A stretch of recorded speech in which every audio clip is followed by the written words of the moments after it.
ఎన్నికల్లో చిత్తుగా ఓడిన నగరి మాజీ ఎమ్మెల్యే ఆర్కే రోజాకు ఇంకా బుద్ధి రాలేదని కుంభకర్ణుడి నిద్రలాగా 6 నెలల తర్వాత కూటమి ప్రభుత్వంపై ఆమె విమర్శలు చేయడం హాస్యాస్పదమని టీడీపీ రాజంపేట పార్లమెంట్ అధికార ప్రతినిధి ఆర్జే వెంకటేష్ విమర్శించారు. శుక్రవారం పట్టణంలోని నిమ్మనపల్లి సర్కిల్ టీడీపీ కార్యాలయంలో ఏర్పాటు చేసిన విలేకరుల సమావేశంలో ఆయన మాట్లాడుతూ మాజీ మంత్రి రోజా కూటమి ప్రభుత్వం సూపర్ 6 పథకాలు అమలు చేయడంలో విఫలమైందని విమర్శించడం సిగ్గుచేటుగా ఉందన్నారు. కూటమి ప్రభుత్వం అధికారంలోకి వచ్చిన తర్వాత సూపర్ 6 పథకాలను ఒక్కొక్కటిగా చిత్తశుద్ధితో అమలు చేస్తున్నారని తెలిపారు. విమర్శలు గుప్పించారు.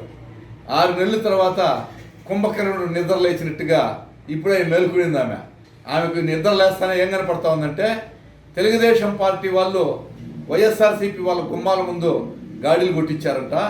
వారి పొలాలకంతా కూడా దారి లేకుండా అడ్డంకులు కల్పిస్తున్నారంట. సూపర్ 6 పథకాలు అమలు కాలేదంట.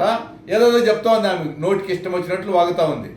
రోజా గారికి స్పష్టంగా తెలియజేస్తున్నాం, తెలుగుదేశం పార్టీ అధికారంలోకి వచ్చిన తర్వాత సూపర్ 6 పథకాలలో భాగమైనటువంటి పింఛన్ల పెంపు కార్యక్రమం గతంలో మేము ఇచ్చిన వాగ్దానానికి అనుగుణంగా అరియర్స్తో సహా చెల్లించాం. గుర్తు తెచ్చుకో రోజమ్మ అని మేము తెలియజేస్తున్నాం. అదేవిధంగా గ్యాస్ సిలిండర్లు మహిళలకు ఉచితంగా ఇచ్చేదానికి శ్రీకారం చుట్టాం. అన్నా క్యాంటీన్లను ప్రారంభోత్సవం చేశాం.